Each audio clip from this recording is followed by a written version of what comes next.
Hola, hola, hola, com esteu?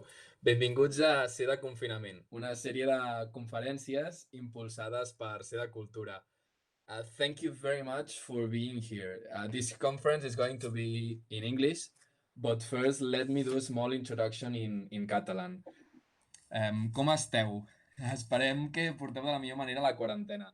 Com dèiem, la conferència serà en anglès i ahir a YouTube vam comentar que hi havia un sistema de subtítols automàtics dels vídeos en directe, que són bastant rigorosos i la veritat és que estan prou bé. Però resulta que necessitem uns entre 1.000 i 10.000 subscriptors perquè això pugui ser possible. Així que ja sabeu, Prep, no us preocupeu que un cop penjada la conferència apareixen els subtítols i aquests es podran traduir en l'idioma que vulgueu. I com dèiem, som bastant rigorosos. De tota manera, nosaltres li farem una passada. Així que si no enteneu l'anglès, no desconnecteu, perquè valdrà la pena igualment. As I said yesterday, YouTube offers a subtitle translation, so you can check our latest conference and activate the English. It's pretty rigorous. It's not a bad caption, and we highly recommend it because there's really good architect speaking, and if you're not comfortable with the language of the talk, it's not a problem because you can check. So let's go. We are C de Cultura, an architecture students platform from the School of Architecture of Barcelona, and we're trying to offer an alternative cultural space by the one offered by our university. You can follow us on Twitter and Instagram to be aware of all the news. You have our user around here, I think. And also, we encourage you to subscribe to our YouTube channel so you know this way you get notification on every live video. Before introducing you to the speakers, I'd like to thank Adrià Sanjuan, a student from our faculty, that let us use his musical piece for the opening of the series, and to tell that you can check his music in the description. Also, special thanks to Martí, Pol, and Oriol, who are behind the cameras making all of these works. And also a special regards and a lot of love to all the people that right now is having problems with his health, with their health, and all the people that are not anymore with us. So a big thought on all of you. We are very glad to have today with us Juhani Pallasmaa. For us, it's a huge privilege that he accepted doing this online lecture. This lecture is a continuation of the ones given in Barcelona School of Architecture, our faculty, and that were interrupted by this confinement situation. In the description, you can find a link to the previous one so you can um, check a little bit where everything went and how we got to this point. Probably Juhani Pallasmaa does need an presentation, but just in case someone doesn't know about him, I'm gonna try to introduce him more in a personal way because we were talking before, and he told me that his years in a farmhouse were really important to him, and that made him look things, and that's pretty nice because just how a kid observes things and this gets into as adult is really beautiful. I feel really related with that because I had the pleasure to meet my great grandfather, and with my great grandfather and my grandparents who are probably watching this, even they don't understand anything. Uh, we used to go to the farm too, and the rhythm of a farm is another one of the city.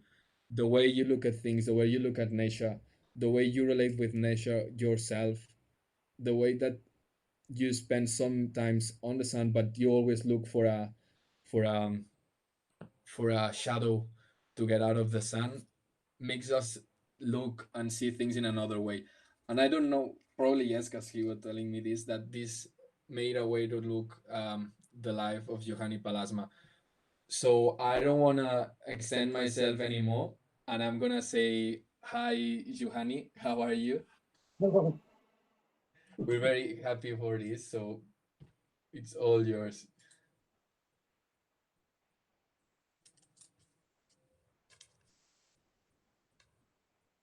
whenever So, you want. okay. Well, hello everybody. Um, I had planned to give 7 lectures in Barcelona, and I had managed to give 5 lectures before the virus uh, pandemic began. And when I was asked to give the lecture now, I suggested that I just continue this uh, lectures of mine as if nothing had happened. And my lecture is on the multisensory reality integrating the existential experience. This is also a lecture about reality sense, which is rather rarely discussed in relation to architecture. And my first uh, subtitle is The Hegemony of Vision. Throughout its history, architecture has been regarded as an art form of vision, whereas vision has been associated with truth. In one of his fragments, Heraclitus claims, quote, "The eyes are more exact witnesses than the ears." Plato connected vision with understanding and philosophy, arguing, quote, "The supreme benefit for which sight is responsible is that through the cosmic revelations of vision, man has acquired philosophy, the greatest gift the gods have given or will give to mortals." These two quotes by famous Greek philosophers show the appreciation of the uncritical appreciation of vision. The connection of vision with ultimate understanding and truth still prevails, although research has recently revealed the basic unreliability of our observations. We see what we have been taught to see and what we want to see. The vision-centered view is part of the understanding that we have 5 senses and they form a hierarchical order: vision, hearing, smell, taste, and touch. With this order of preference, Aristotle declared vision our most important sense, quote, "because it approximates the intellect most closely by virtue of its relative immateriality and knowing, unquote. And touch, and he declared touch as the lowest sense, quote, because even animals have a sense of touch, end of quote. This order of preference in the senses still prevails more than 2,000 years later. The architecture of the separating and controlling eye, exemplified by Jeremy Bentham's famous panopticon scheme of a prism that could be controlled from one single spot. Today we are unnoticeably living in a worldwide panopticon through worldwide electronic monitoring and recording. I wrote this before the epidemic. Now we are all witnessing how the Pentagon, modern Pentagon, panopticon works. Regardless of the unchallenged hegemony of vision, since the Greeks, there have also been outspoken critics of the ocular-centric view. Friedrich Nietzsche, the philosopher, for instance, accused philosophers of a treacherous and blind hostility towards the senses. And Max Scheler, another German thinker, called this attitude bluntly the hatred of the body. In fact, today's obsessively materialist culture has a dualistic attitude of the human body. On the one hand, physical appearance and ability are admired, but on the other, the fundamental meaning of embodiment in being a human in all its dimensions and qualities is not acknowledged. However, the hegemony of vision is increasingly challenged. Scholars on environmental soundscapes, for instance, have recently suggested that the first human spaces were actually conceived for the acoustic purposes rather than vision.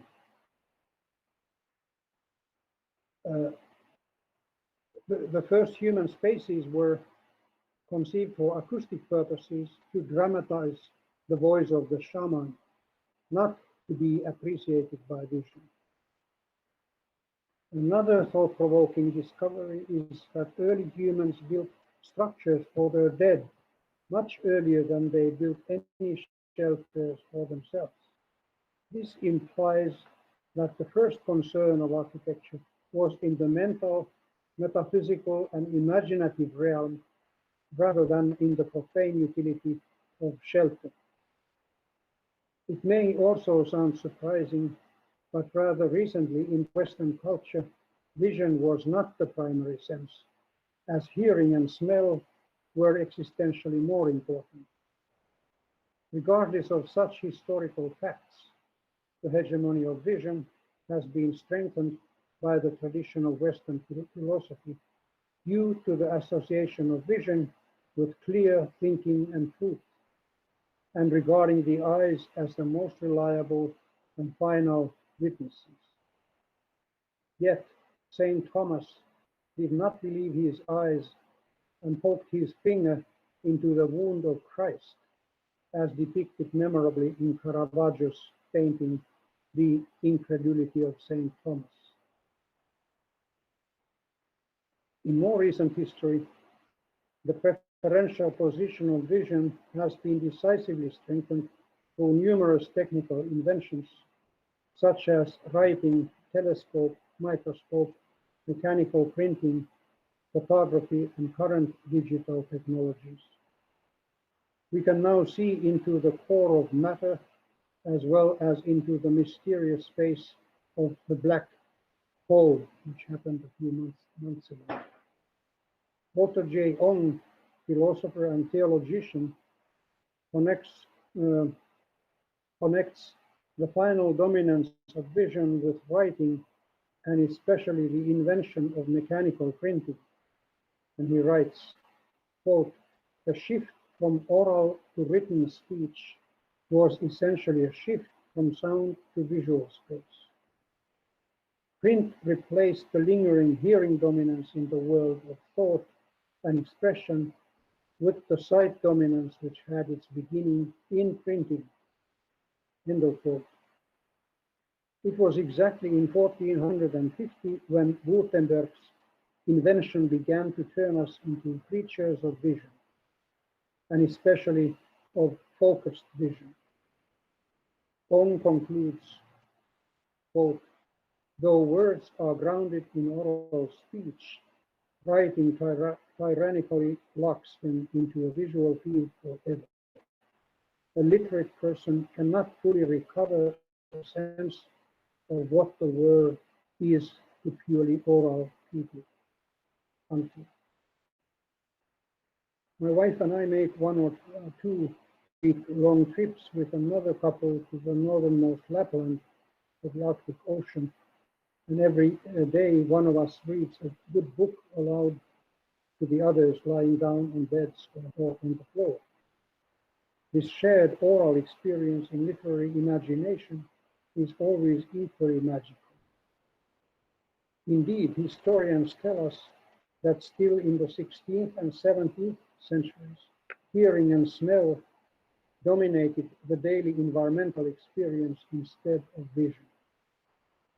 Quote, the 16th century did not see first, it heard and smelled, it sniffed the air and caught sounds. It was only later that it seriously and actively became engaged in geometry, focusing on the world of forms. It was then that vision was unleashed in the world of science as it was in the world of physical sensations, and the world of beauty as well, unquote, end of quote. Lucien Febvre, the historian, testifies. Interplay of the senses is my next subtitle. Throughout the modern era, the dominant role of vision in architecture has been unquestioned. Architecture is even today taught in most schools of architecture solely as a visual endeavor. This visual bias is evident in Le Corbusier's famous credo, quote, architecture is the masterly, correct, and magnificent play of masses brought together in light. End of quote. The valued position of vision in modernity is clear, and the senses that have been understood to have the least significance in architectural experience are touch, smell, and taste. This observation reveals the regrettable fact that more than half of our sensory modes have been marginalized in architecture. Besides, our eyes have not evolved for bright light, as we are twilight creatures, but this biological fact has not been considered either in contemporary architecture.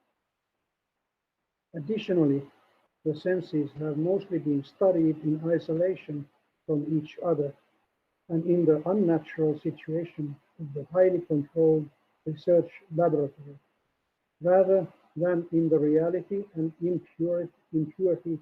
purity of real lived life. Vision itself has been studied as the fixated, immobile eye, although that is a completely unnatural situation. Our eyes are constantly in unnoticeable motion, and when they are experimentally fixated, the image disintegrates after a few seconds. Besides, it is crucial to understand that we are not creatures that see, hear, touch, smell, and taste as separate and isolated sensations. We seek integrated experiences in our existential encounters with the world. Our reality is not visual or auditive, it is essentially multisensory. And this sensory integration provides the veracity of the real, the truth and magic of reality. The senses interact, and we experience sensorially complete and integrated spaces, places, and situations in which all the sense modalities are fused in the experience of reality. Our very reality sense, its plasticity, depth, and existential authority arise from this crucial interplay, layering and fusion of the senses. Even neurobiologically, the integration of the senses is seminal. All sensory input interconnects at the brainstem, and how we feel, think, and act involves all the senses, as Eve Edelstein, architect and neuroscientist, claims. We are not usually conscious of the multisensory nature of our experience, as we take the reality for granted and as given. But our experiential reality is the real miracle of our world. Isn't it a wonder that each one of us creates her own reality around herself, but yet we feel that we live in a shared world? Most of us must have experienced, for instance, how a movie loses its feeling of reality when the sound is turned off. And we can imagine how alienating the purely visual world would be. The frightening and depressing character of a sudden visual experience has been commented by blind persons who have suddenly recovered their capacity to see. We can also sense how our reality sense flattens even when a clue weakens our olfactory sense. Maurice Merleau-Ponty, the philosopher who has opened the sensory and experiential world to our understanding, describes the integration, completeness, and simultaneity of our sensory experience convincingly. Quote, "My perception is therefore not a sum of visual, tactile, and audible givens. I perceive in a total way with my whole being. I grasp the unique structure of the thing, the unique way of being which speaks to all my senses at once." End of quote. This seminal philosopher has also introduced the suggestive notion of the flesh of the world to describe the lived reality of the world in which we are immersed. Quote, "Our body is in the world as the heart is in the organism. It keeps the visible spectacle constantly alive. It breathes life into it and sustains it inwardly, and with it forms the system." End of quote. Henri Matisse, one of the greatest painters of all time, describes poetically this multisensory experience and its existential nature. Quote, "If I was able to unite in my picture what was outside, sea, for example, and the interior, it is because the atmosphere of the landscape and that of my room are one and the same. I don't have to bring together internal and external, both are united in my sensation. I can combine the armchair next to me in the studio and the cloud in the sky, the quivering of the palm tree by the waterside, without any effort in differentiating the places, without dissociating different elements of my motive." End of quote. In my view, meaningful architecture fuses our senses and sensations similarly. My next subtitle is "The Reality Sense." Synesthesia is a somewhat exceptional capacity of certain individuals to fuse two or more sensory realms. For instance, seeing musical sounds or entire musical keys as colors, or vice versa. But provided our senses and neural systems function normally, we all experience the world as a sensory unity in a polyphonic manner. We do not normally distinguish individual senses, as they are all interacting in the existential experience, our very sense of self and being. The reality sense is this layered sensory multiplicity, and it addresses primarily our sense of existence. We sense our own existence in the world revealed to us by our senses. The Cartesian view connects the sense of existence with thinking, cogito ergo sum. But in my view, it is more correct to say I sense as I exist. Thinking already implies stepping away from the reality of existence into ideas about that existence. In opposition to the commonly accepted dominance of vision in architecture, I suggest that the most important sense in the art of building is the existential sense, our sense of being registered and communicated through all the senses simultaneously.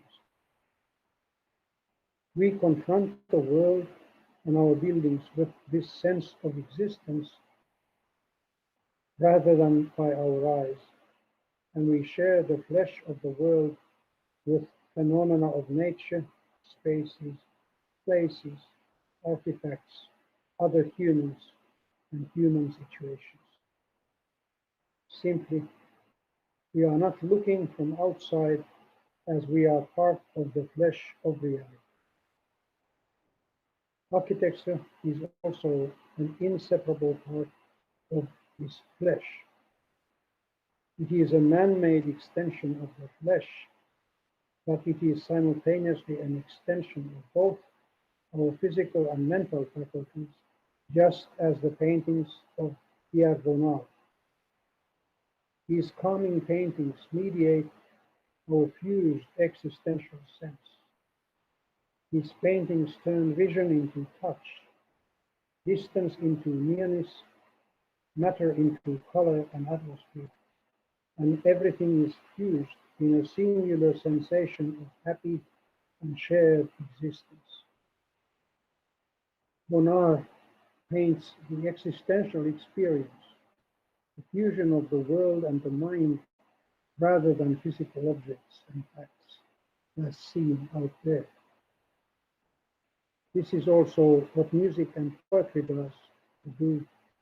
They do not construct an image in front of our eyes, as they give rise to a dignified mental state in our entire being. My next subtitle is entitled Tactility in Vision. Besides, there is a definite tactile component in vision, as we unconsciously touch surfaces, materials, and temperatures through vision. In his visionary writings of the 1920s, Walter Benjamin, philosopher, regards, by the way, committed suicide in northern Spain in his attempt to escape from the Nazis. Yes, Benjamin regards cinema and architecture as primarily tactile art. Interesting, tactile art. Merleau-Ponty expands our visual touch to cosmic dimensions when he says, or writes, quote, through vision we touch the stars and the sun. Unquote. The unconscious touch concealed in and mediated by vision is crucial for the feel and atmosphere of objects, surfaces, materials, and spaces. The usual visual hardness and uninvitingness of contemporary architecture arises, in my view, from the lack of visually transmitted unconscious activity. There are likewise visual and tactile components in hearing. The space can appear acoustically soft or hard, intimate or repulsive, for instance. Vision also mediates acoustical qualities as well as experiences of smell and taste. Due to the interaction of the senses, we can see sounds, tastes, and smells. As commonly understood, the significance of odors, smells, for taste is seminal in the art of cooking, but olfaction is equally significant for the reality sense in our daily experience. The sensory fullness and deeply comforting and therapeutic pleasure walking through a forest or a natural field arises decisively from the complex fusion of tactile experiences, sounds and smells, as well as subliminal sensations of tastes through sensory stimuli. Such experiences, touch and massage, are simultaneously on outside and inside.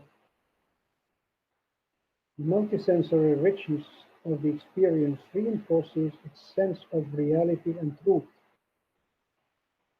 Even the cold weather of a below 0 centigrade winter day in the midst of an all-white snowfield has its distinct odor, a kind of stimulated absence or active expectation and desire of smell, which is sensed in the widely open nostrils. In the absence of sensations, we tend to imagine them. And this domain of the imagination is seminal for a healthy mind.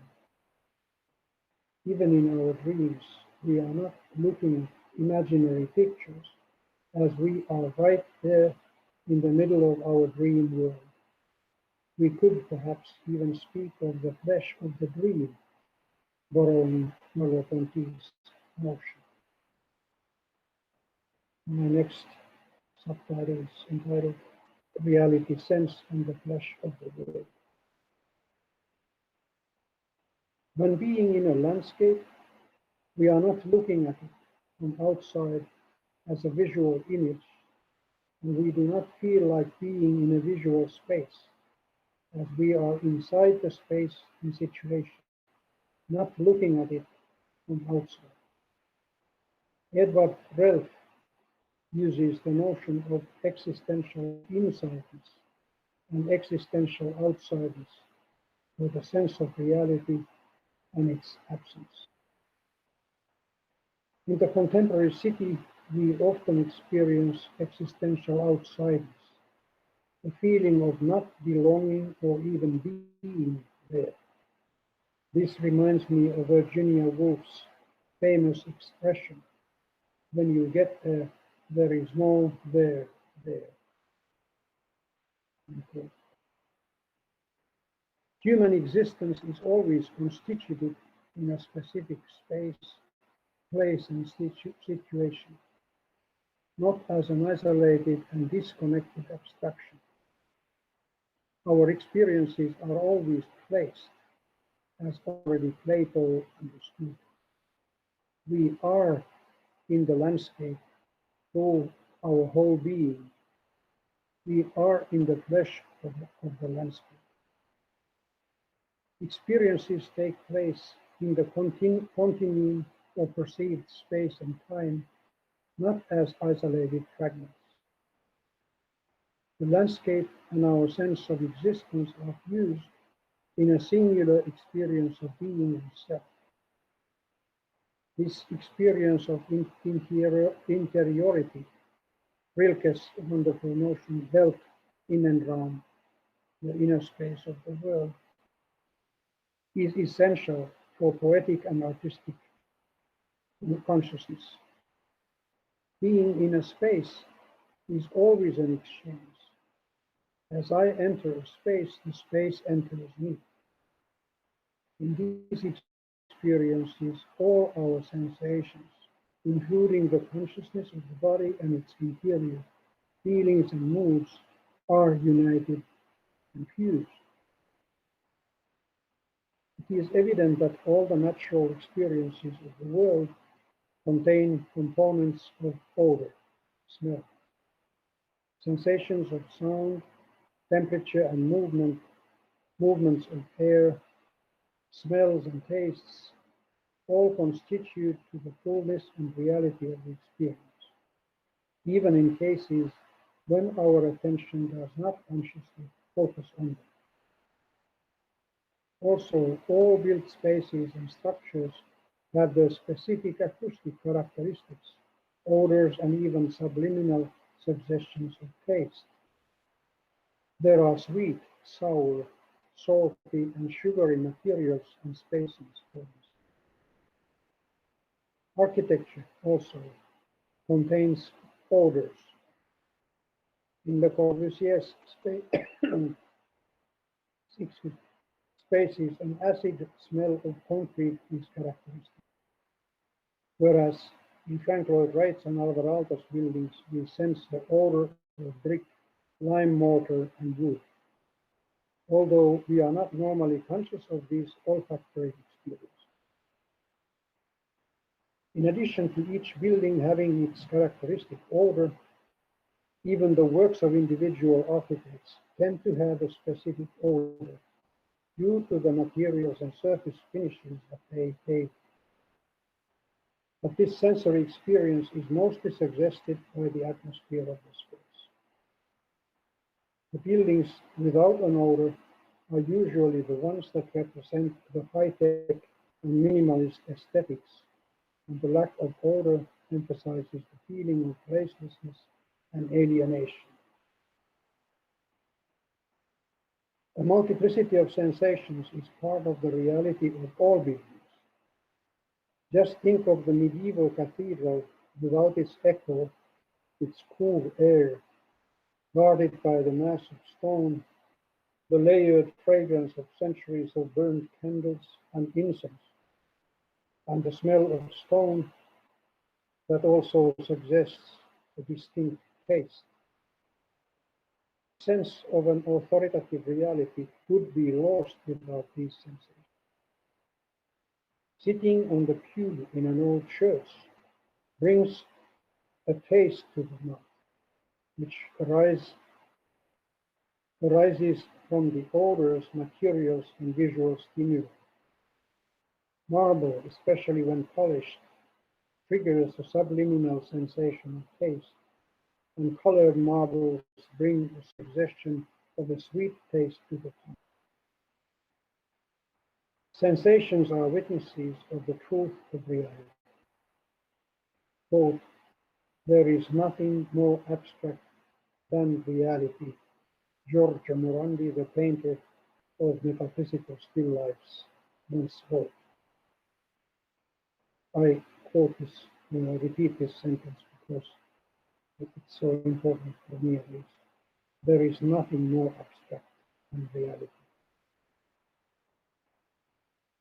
Our real experiences are orchestrations of all the senses. A sensitive architect imagines this orchestrated and polyphonic entity instead of merely a visual space.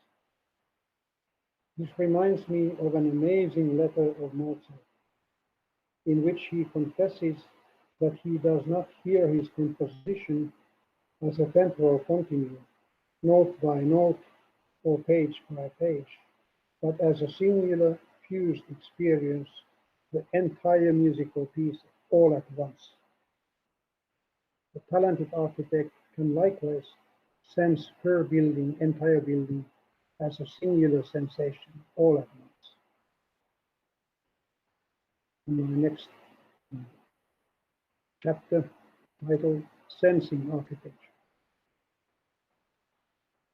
Tactile and acoustic sensations, as well as suggestions of smells and tastes, are also significant for the reality sense of literature. When reading a novel, we do not only project the visual image of the narrative, as we experience the reality sense of the spaces and events around ourselves. In reading great literature, we create the settings with the sensory qualities in our imagination. This is the true educational value of literature. It trains our capacities of constructing and feeling existentially true worlds.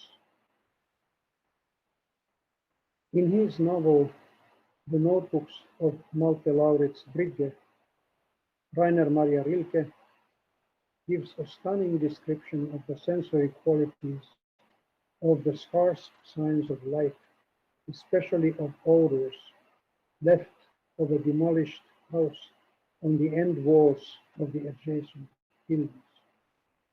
Quote,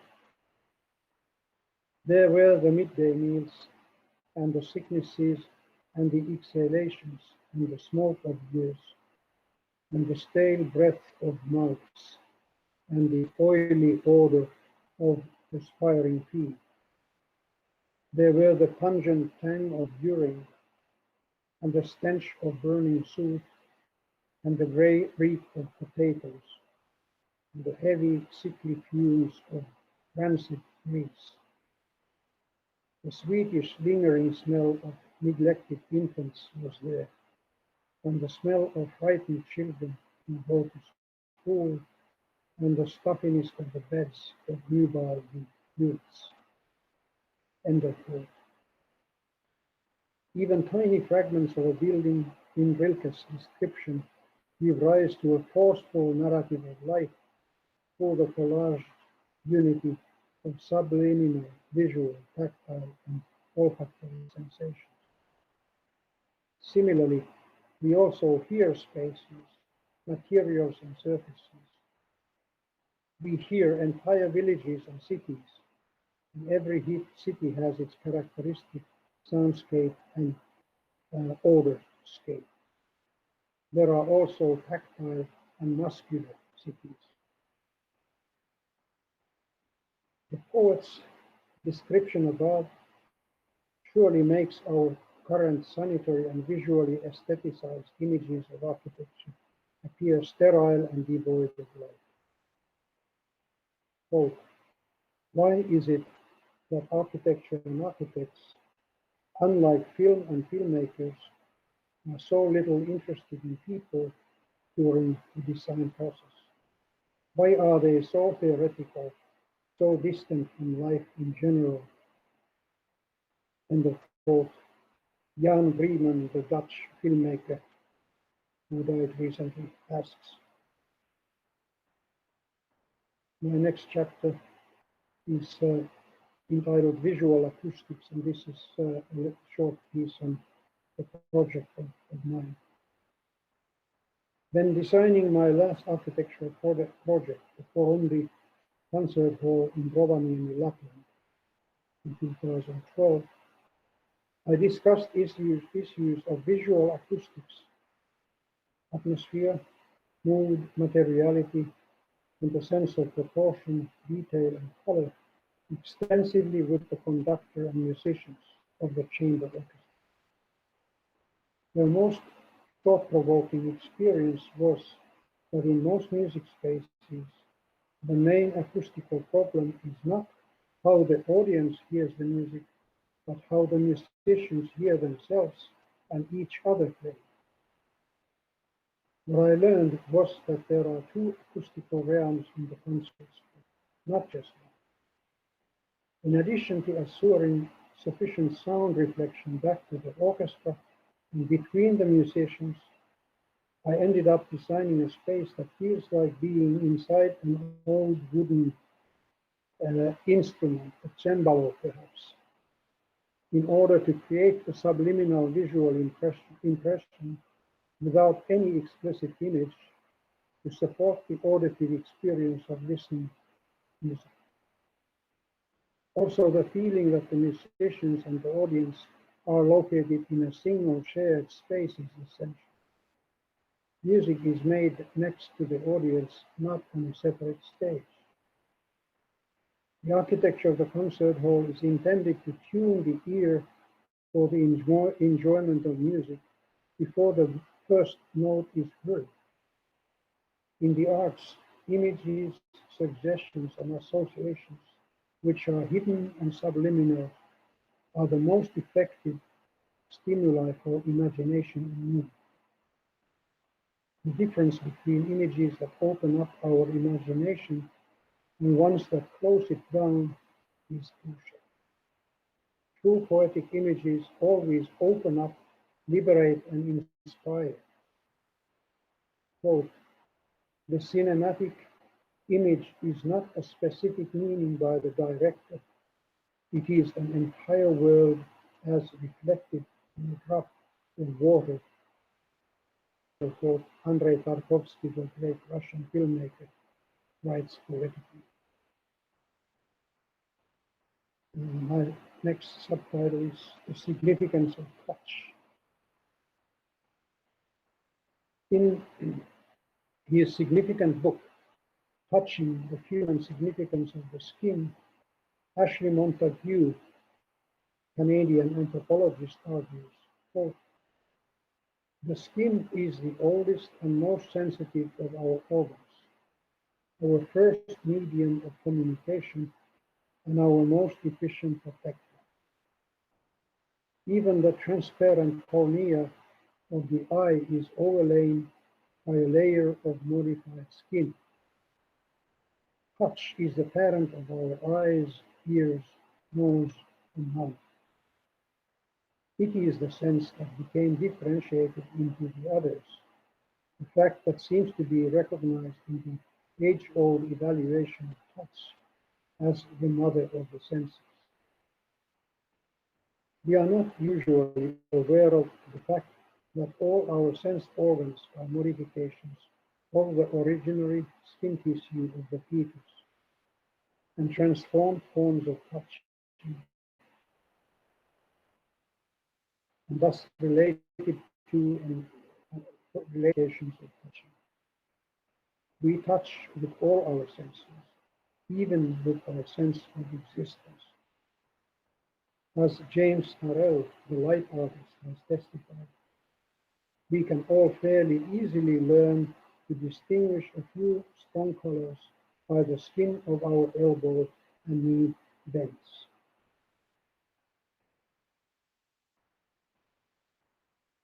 The sensations of the mouth are the infant's first contact with the world. This child's mouth contact with the world is called introjection in psychoanalytic literature. Touch itself is the sense of being in physical contact, except when a tactile stimulus is mediated by other, more distant senses as vision and hearing. The usual sensory coldness, hardness, and uninvitingness of contemporary architecture often arises from its lack of haptic imitations through vision, conveyed by tactile materials, shapes, and details. Allow me to put it this way: architecture today lacks eroticism. The gifted architect does not design a visual object or detail, but the real material and haptic experience in his empathic material imagination. Modernity has been obsessed with optical form and neglected the material imagination, touch, and feeling. The sensitive architect touches the non-existent building with his hands, skin, and body. Indeed, Gaston Bachelard divides imagination into two categories, formal and material imagination, and he argues that the images evoked by the latter project a deeper emotive choice. Next chapter is entitled The Senses in Literature. The great writer is able to mediate experiences of all our senses, including the intestinal sensations, disgust, fear, suspense, nausea, evoked by his/her literary text. The touching text evokes reactions in our skin, throat, breast, heart, and stomach. The great writer does not show us a snapshot of the scene, but she entices us to project a true multisensory experience around the imagined event. I read Dostoevsky's Crime and Punishment 60 years ago, but I can still enter the room of Raskolnikov's terrifying double murder or experience Mikulka beating his tired horse to death in the street. I remember these events forever because I have been there and experienced the events through my entire being in my imagination.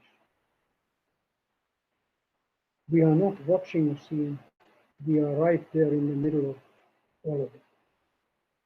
Bohumil Hrabal, the Czech writer, points out the bodily concreteness of the literary imagination, and he writes, quote, "When I read, I don't really read. I pop up a beautiful sentence in my mouth and suck it like liqueur until the thought dissolves in me like alcohol, infusing my brain and heart and forcing on through the veins to the root of each blood vessel." This account of the writer reveals how real and lifelike sensory stimuli evoked by literary imagination can be. Besides, these sensations are transferred from one realm to another and even to the most intimate of our senses, smell, taste, and the interior of the body. In her book, Dreaming by the Book, Elaine Scarry explains the vividness of a profound literary text following. Quote, "In order to achieve the vivacity of the material world, the verbal arts must somehow also imitate its persistence and, most crucially, its quality of givenness. It seems almost certainly the case that it is the instructional character of the verbal arts that fulfills this mimetic requirement for givenness. This requirement for givenness also applies to architecture and other arts. An artistic work should appear natural and unconstrained, instead of feeling fabricated and artificial. Similarly, in a painting, the mere visual representation does not suffice, as a great painting gives a fully rounded sensory experience. Quote, "If the painter presents us with a field or a vase of flowers, his paintings are windows which are open on the whole world." End of quote. Jean-Paul Sartre writes poetically. Paraphrasing Paul Valéry, the poet, Merleau-Ponty suggests, quote, "Cézanne's paintings make us feel how the world touches us." End of quote. This is also the task of architecture, as buildings mediate between us and the world. Architecture must articulate the touch of the world for us. And the next chapter is entitled The Universe of Smells. Smell is our most archaic sense, and memories of odors are also known to be the most persistent. Recent studies of witness statements reveal how unreliable our visual recollections can be, but we can hardly falsify our olfactory memories. The nose makes even our eyes remember. Both memory and imagination remain associated. Bachelard writes and continues, quote, I alone in my memories of another century can open the deep cupboard that still retains for me alone that unique odor, the odor of raisins drying in a wicker tray. The odor of raisins. It is an odor that is beyond description, one that takes a lot of imagination to smell. Beautiful line by Bachelard. There are also aerial and regional smells, such as distinct smells of farming and animal husbandry in the countryside, or the smells of polluting industries such as cellulose plants. Larger cities everywhere smell of concrete, asphalt, rubber of car tires, and gasoline mixed with smells of local industries and merchandise. Besides, every season has its characteristic smells. I can especially recall the smell of spring in my childhood. The smelling earth of fertility was intoxicating after several months of snow. The recollection of a smell can make us also remember the visual and social context of the odor. For me, the imagined smell of hay also brings about the dramatic striped light penetrating between the horizontal slopes of the barn and the twittering swallows nesting under the eaves, while the recall of the smell of the northern orchid generates the twilight of the summer night. This flower only smells in the night. Our memories are based on sensations, and they are integrated in our existential experience, real or imagined. And the next chapter is entitled Odors, Smells in Architecture. We all know the characteristic and unintentional smells of hospitals, railway stations, sports arenas and gyms, pharmacies, market halls and schools. Yet architects at large have not been interested to use consciously and deliberately the olfactory sense in their designs, but olfactory conditioning is used cunningly in department stores, shops, and restaurants. It is well known that odors condition our behavior, desires, memories, and choices, and indeed, olfactory design and conditioning is quite advanced in the commercial world. Architecture is an art that is normally expected to exclude odors, as buildings are seen as spatial, geometric, and abstractive art form, which does not display odors.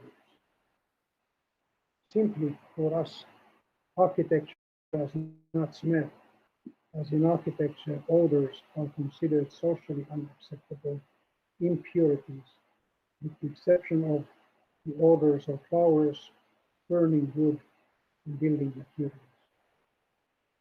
However, when we regard architecture as experienced through our real and full existential sense, not just vision, smells become an unavoidable and desirable part of the experienced reality.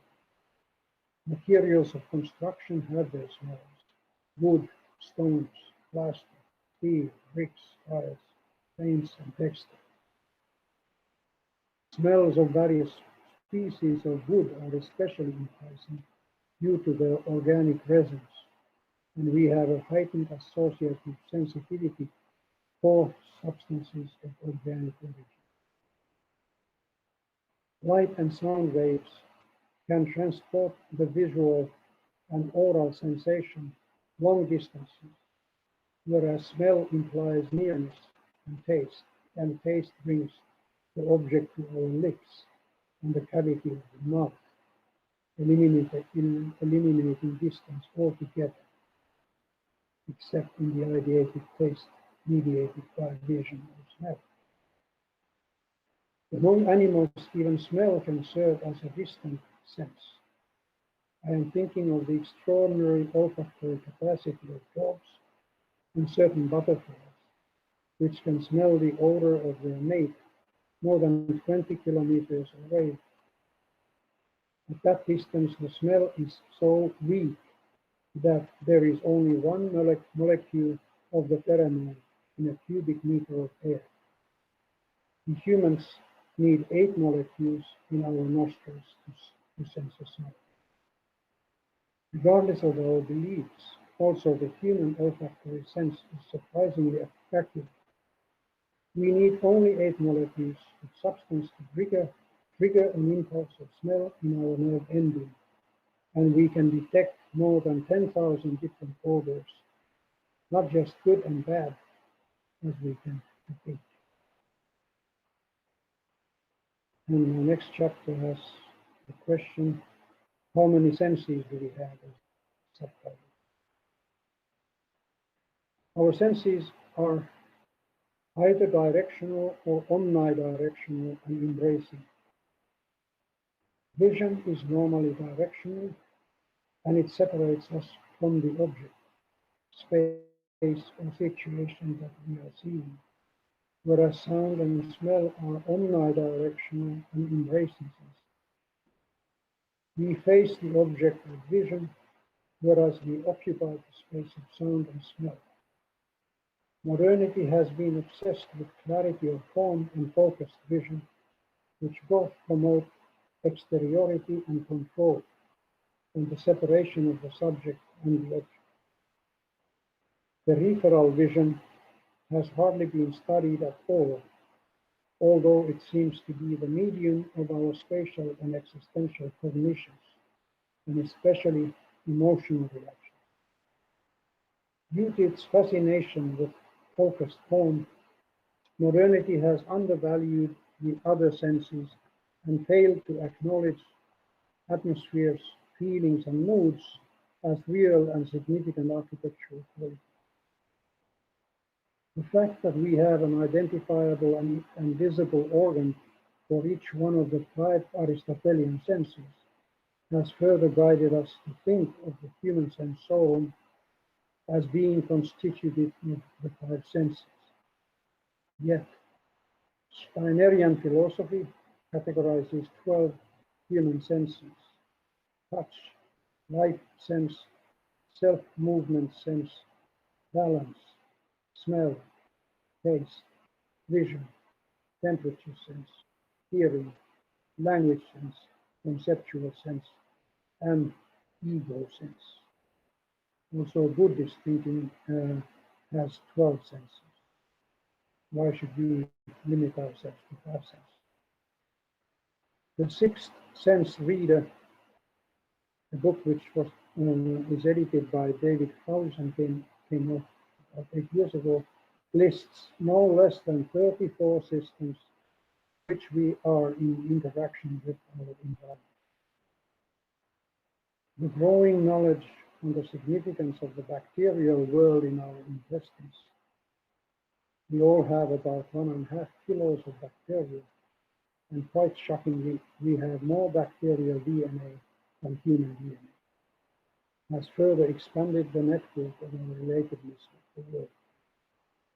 This intestinal bacterial universe has even been called our second brain, in reference to the multitude of crucial tasks that it performs.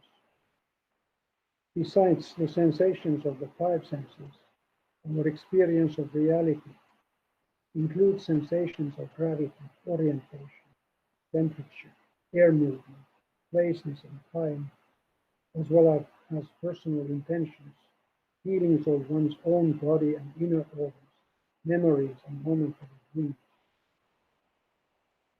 Reality is always a complex and dynamic mixture of sensations, bodily and mental components, which does not form a definite figure, pattern, or organization.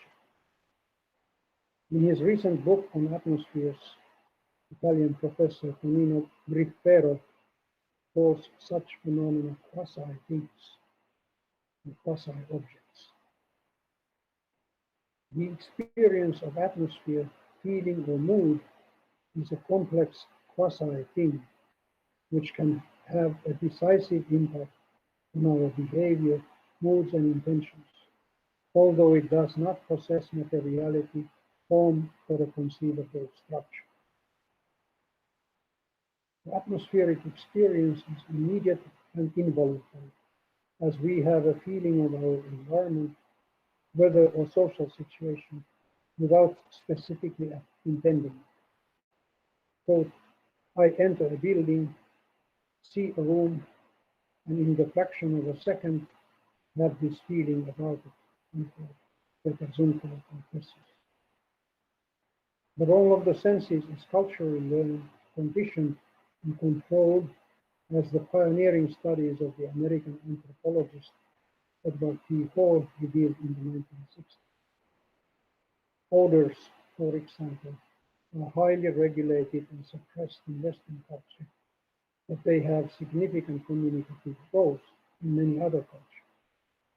Similarly, a delicatessen of one culture can well be unbearable in another, due to the implied associations, conventions, and explicit rules. The shift of attention from form to experience and from visual impression to multisensory cues and atmospheric encounters calls for a new design consciousness and methodology, but that would be a subject matter for another lecture. Yet it is evident that as architects and designers, we need to grasp the essence of the entire human sensory reality and to sensitize ourselves to our neglected and nearly lost senses. We need to practice our senses and imagination as well as empathy. Rainer Maria Rilke advised poets to exercise their imagination as they exercise their bodies. The task of architecture is to strengthen our autonomous sense of reality and self, not to create aestheticized fantasy worlds and force realities. Alberto Giacometti writes significantly, quote, the task of art is not to imitate reality, but to create a reality with the same intensity. And the quote and end of my lecture.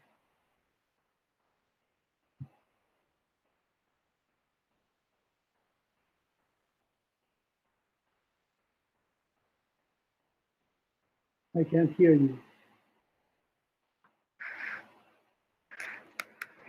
No? Yeah. No, I was saying that thank you very much, Juhani.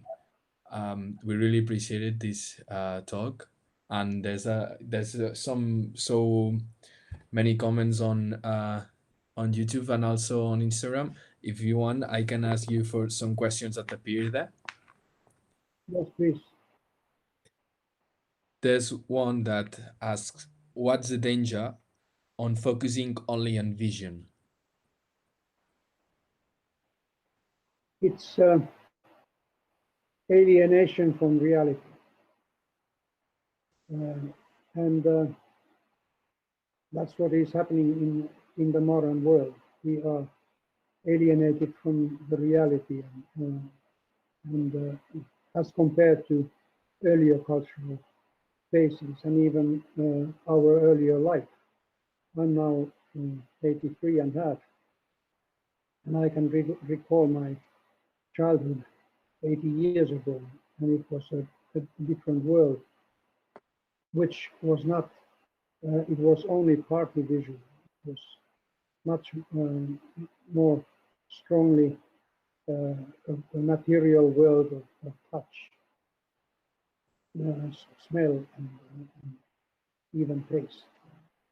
I can still smell and taste the landscape of my childhood during the war years. The experiences were so strong.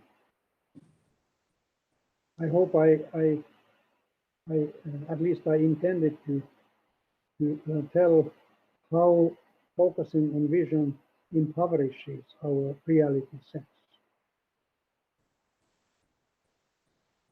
And how can we, as architects, design with synesthesia How can we apply it? By sensitizing ourselves, our own sensations. I ended up with, or in the end, I quoted Rilke, who advised poets to exercise their imagination as they would exercise their body. I think architects ought to have exercises for imagination. When I was teaching the first 2 years architecture, my exercises were all about sensitizing one's memory and exercising one's imagination. And in these times that we are, where do you think architecture is going, and where do you think it should go?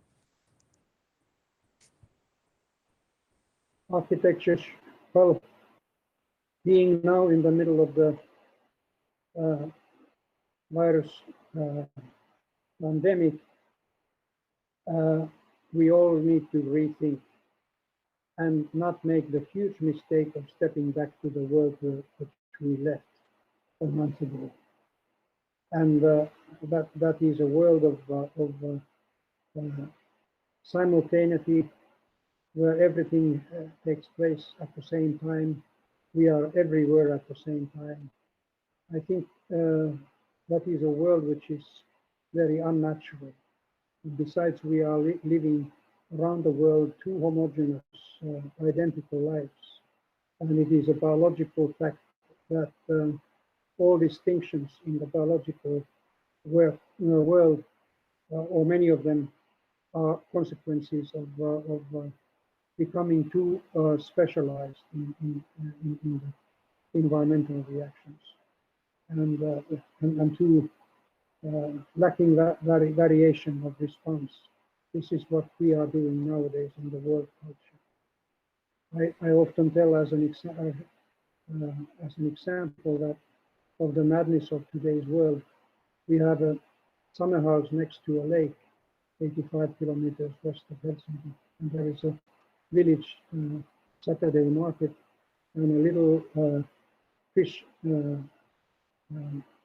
counter 2 meters long with fish from the lake, but then also fish from Taiwan.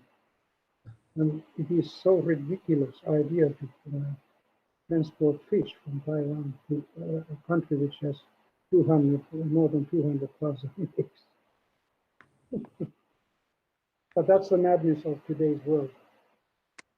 That's pretty curious, because, for example, these days that I live in the center of Barcelona, there's so many noise usually, and right now, as there's no cars, I usually notice that there's a bird, a blackbird actually, that usually comes every day at the same hour, and these days of confinement, I don't know why it comes more. Not only one at the specific times that or usually comes to this small terrace I have, but it comes twice, 3 times in a morning, which is not common. And how do you see these biological changes on during this confinement time? Well, first I make a comment on the blackbird. The blackbird is one of the most musically talented birds. She will be able to respond to Mozart, for instance, if you play through your window. They learn musical sequences. Well, simply, I have become increasingly interested in biology and the deep historicity of the human being. I think we need historical, deep knowledge nowadays to understand who we are and what we should do. And definitely we should now rethink the direction that all humanity is rushing to, because that's the direction of extinction, biological extinction. There's a question that comes from YouTube from Diego. Diego asks, would architecture that is only sustained or created from past experiences and memories or melancholia means something for the tomorrow world? Your sound now broke. I couldn't understand what you said. Can you reread it? Yeah. Would the architecture that is only sustained from past experiences and memories or melancholia mean something for tomorrow world? Did I understand correctly that architecture that mediates bad memories? I feel that he refers more that this architecture that comes from these past experiences that we had, and then from these past experiences or even melancholia or memories from this backpack, then we create architecture. And I think that he refers if this architecture that's created from these backpacks of memories and melancholia will mean something in the tomorrow, in the future of architecture. I believe he will tell us if we're right on this understanding, but I think he refers to that. Well, architecture has the power of mediating strong emotions and also ideas. They are not intellectual ideas, they are existential ideas. And certainly architecture can stimulate us and give us hope, or it can do the reverse. And again, I think this is the moment to discuss how architecture can encourage and vitalize and inspire human minds. Also from YouTube, Andrea, thanks you for the lecture. She really appreciated it. And also she asks, how can we approach this sensitive intimacy to institutional buildings or big equipments, especially in public goals where these economic resources are more uh, low? Well, I would say it is easier to make meaningful architecture today in limited economic conditions than in excessively wealthy situations, simply because one of the curses we are living through is the dictatorship of economic thinking. Whereas in situations in the third world or limited resources and funds, people think in a much healthier manner of qualities rather than quantities and money. So I would say that,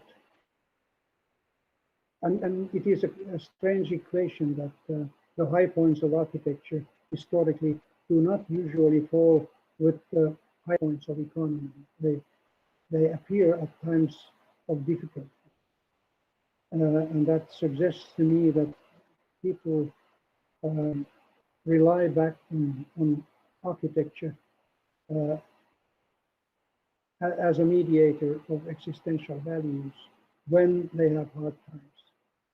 So perhaps after our corona months, or however long it will take, we will be sensitive to architectural quality.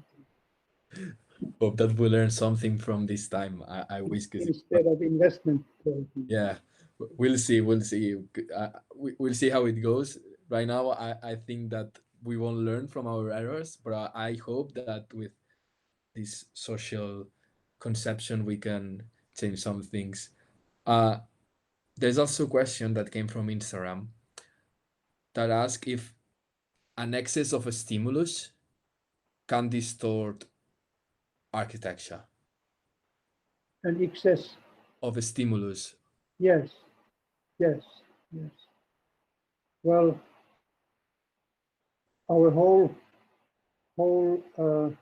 bodily and nervous system is geared towards how would I say, balanced situations, not extreme situations. One of the things which has gone totally wrong is that modern illumination regulations call for minimum level of illumination, but we are twilight animals. Our eye is not constructed for bright daylight, it's constructed for morning and evening light. So modern thinking illumination goes completely against our physical and neural conditions. So here, light, which is considered as a positive thing, can be in excess. It's a good point. Well, Juhani, I really appreciated this lecture. We really enjoyed it, I'm pretty sure. Thank you for all the people that's like still watching. If you think I'm gonna ask you a last question, because we try to do it to every speaker and then we finish. This question is how are you living this confination or confination times? How am I How are surviving? you surviving, feeling? I have a bit difficulties because I have lost my sense of time. I feel as if I were living through one and a single same day, which has an eternal length, and that has eliminated my rhythm of work. I have great difficulties concentrating on work. These are also such sensations are examples of how external changes and even social changes can have a strong impact on our mental and probably also bodily lives. We are integrated beings. That was the message of my lecture, and that integration also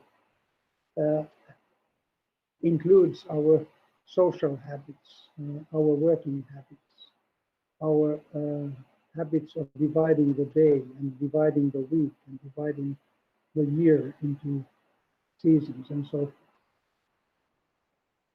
When everything becomes same, we lose our sense of life. Yeah. My great grandfather was a big guy of routines. He always did the same thing every single day, and that made him live really long. So thank you very much, Juhani.